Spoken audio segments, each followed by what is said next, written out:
I want to um, I want to share to you a story I wrote, and it's about the king that nobody saw. There was a king living up the hill in a giant castle, surrounded by a vast garden, and finally surrounded by golden fences. Not too far away were a small village where most of the people worked hard in the field to make ends meet. In this village were few men exploiting the farmers by selling expensive necessity like tools, firearms, munition, grain, tissue, lamps, and others. Most people were struggling every day. Everyone in the village speculated about the king that never showed his face. Some said there were no king, others that the king was bad, and finally others that said he is certainly good, very good. One day a man appeared from nowhere in the village. He was dressed very sober, looked strong, and liked to hang out with the poor. He said to be the son of the king. People liked the way he was talking about love, peace, justice,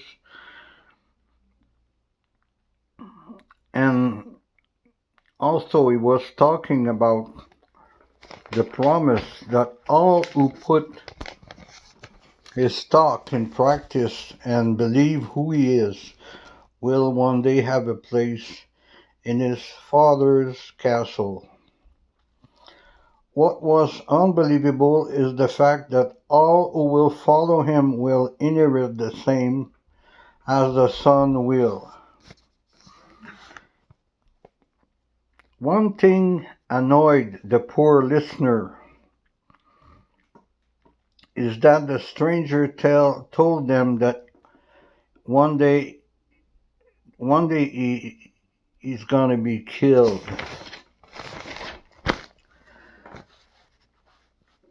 by the rich. And they said to themselves, how can someone that kind could be killed?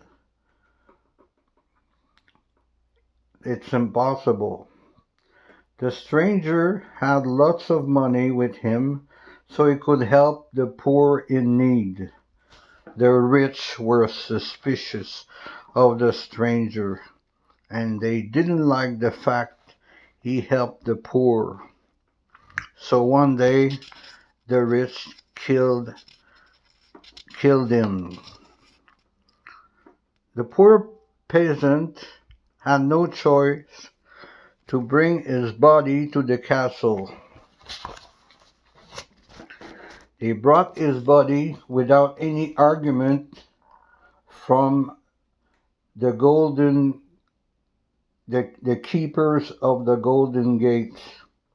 At the door of the castle they saw no king but several butlers that took the corpse in. For days the village was in deep grief. All their hope for a better life was gone. But one day a new, taller stranger came.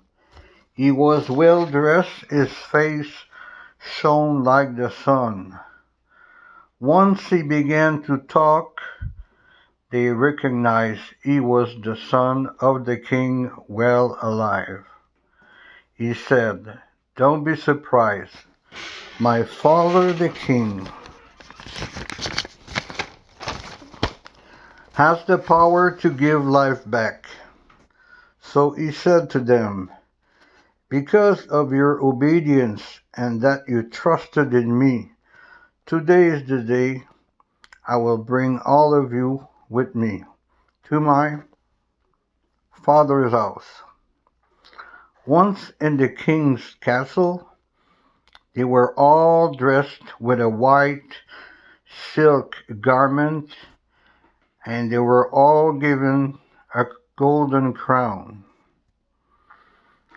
And they were all showed their private suite in the castle. The son of the king said to them, "What I have, you will have, and my Father has the power to give you eternal life in this castle." Finally, the son brought them to the king, to see the king. The king looked exactly like the son, and they felt joy and peace in his presence, a joy and peace impossible to describe.